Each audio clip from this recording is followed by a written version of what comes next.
Caught Stealing is directed by the brilliant Darren Aronofsky. And I have to say, he's usually, for me, a one-watch director. His films are so intrusive, but in a brilliant way, that I can't go for a second viewing of most of his films. I've seen Requiem for a Dream once. It really messed me up. And yes, it's a fantastic film, but wow. Pi is another one that is just too much for my brain. And The Whale, amazing film, but also a one-watcher.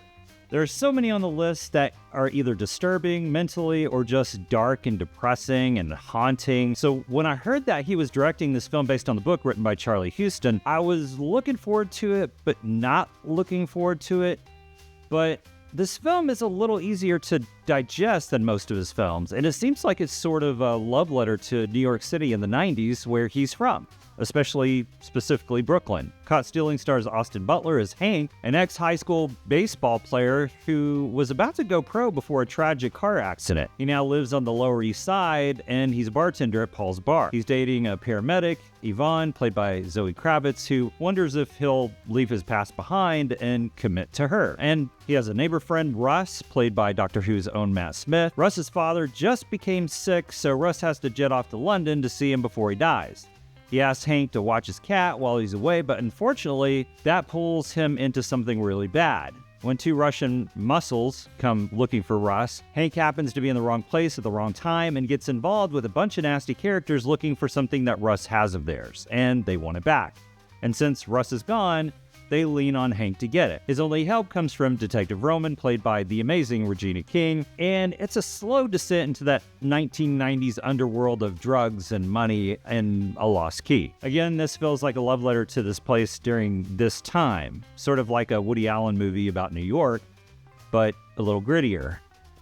I guess I should have used Martin Scorsese as an example instead. It did kind of remind me of films like Taxi Driver and Mean Streets, some After Hours vibes. Of course, that's all 70s and 80s Scorsese. One of my favorite things about this film is the look. Every set design is so 90s immersive, everything from a Nintendo 64, the type of cars, the phone booths, the style of clothes. Even the look of Paul's Bar took me back to that time in a way that other films do, but this felt almost like it was shot in the 90s. It opens with a beautiful view of the Twin Towers, and the towers are very prominent in this film. It was a beautiful touch, because New York in the 90s, you could pinpoint where you were in the city by those towers. And New York, as gritty as it looked in the 90s on the Lower East Side, it was beautiful from a nostalgia perspective. Everything from the piled up garbage on the streets, a reference to the black and white cookie, the way the New Yorkers actually felt in the film. It's a stunning film in the frame. Lots of shots of frames within frames and some drone shots. One that was specifically cool through the famous Flushing Meadows World Fair globe that looks so stylized. From the first frame of a home plate on a baseball field shot close up and then widens into this wild drone shot looks really incredible.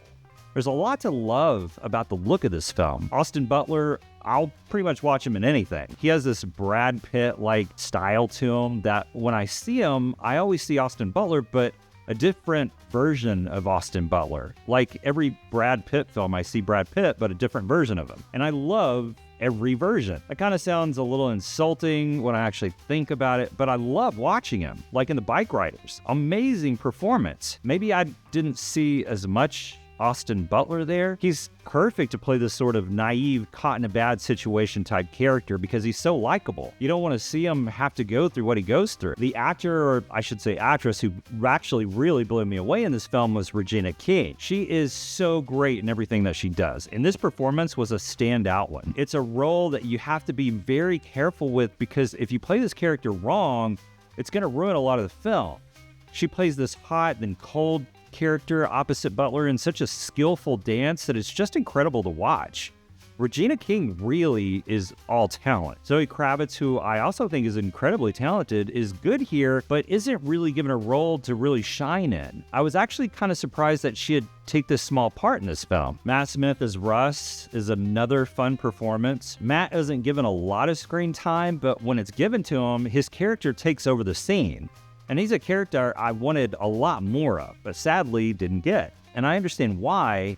and I was content with what I got. This film is full of great short performances, come to think of it. You have Liev Schreiber and Vincent D'Onofrio, who play these two Jewish hitmen, I guess, Shmuley and Lipa. Another set of performances that actually may be the ones that I found the most interesting and fun. Again, that don't have a lot of screen time. I loved what these characters brought to the story and how they sort of tie up the end of the film. And Carol Kane is in this film with another great performance in this film that really runs short. The truth, really, I think, is that the director has a habit of pulling fantastic performances out of small characters, so big-name actors don't have a problem playing these small roles. Everyone has a chance to shine in an Aronofsky film, and there are a lot of great performances here. The film has a lot of twists and turns and multiple double crosses, some obvious, some that really caught me by surprise, actually. It's not a very deep film like the director's past films. It really is just sort of a fun ride, and it feels like a throwback to old 90s films. There's some great music and original songs from the English punk rock band The Idols, which are actually mentioned in the film by Russ, even though they didn't come around till 2009 when they were formed in Bristol. I was kind of surprised that they relied so heavily on a band's music that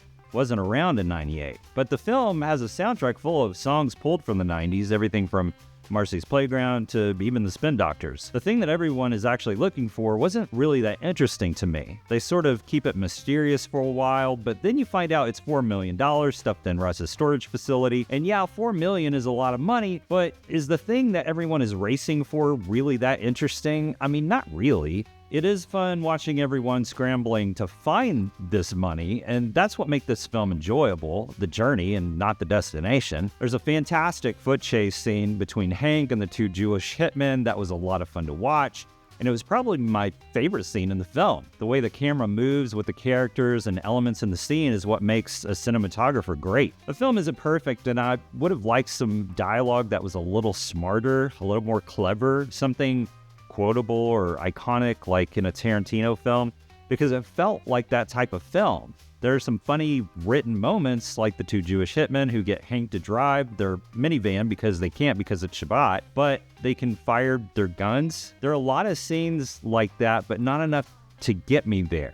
It's a lot of fun to watch, but I don't know if I'd buy this film to watch again. I'd definitely catch it like on HBO Max, maybe having it playing in the background while I'm working in my office.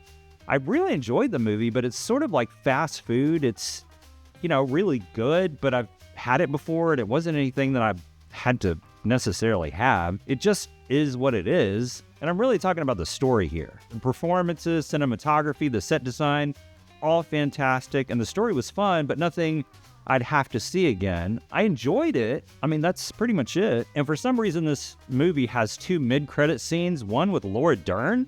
Like, Laura Dern is in this film in the post-credit scene? You paid to have Laura Dern in the post-credit scene? Caught Stealing is a fun ride with some twists and turns that'll keep you interested, and with great performances all the way around. I like this lighter version of this usually deep and dark director, but hardcore fans of his might not be as satisfied. I'm giving Caught Stealing 3 stars out of 5 for all these reasons. I really enjoyed it. Not a 5-star film, but it's definitely worth a watch.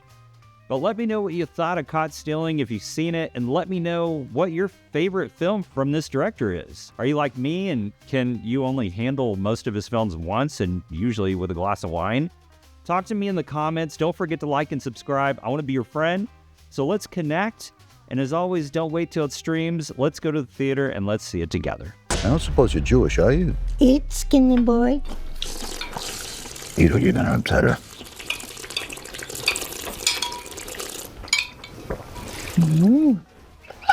I like you, Hank.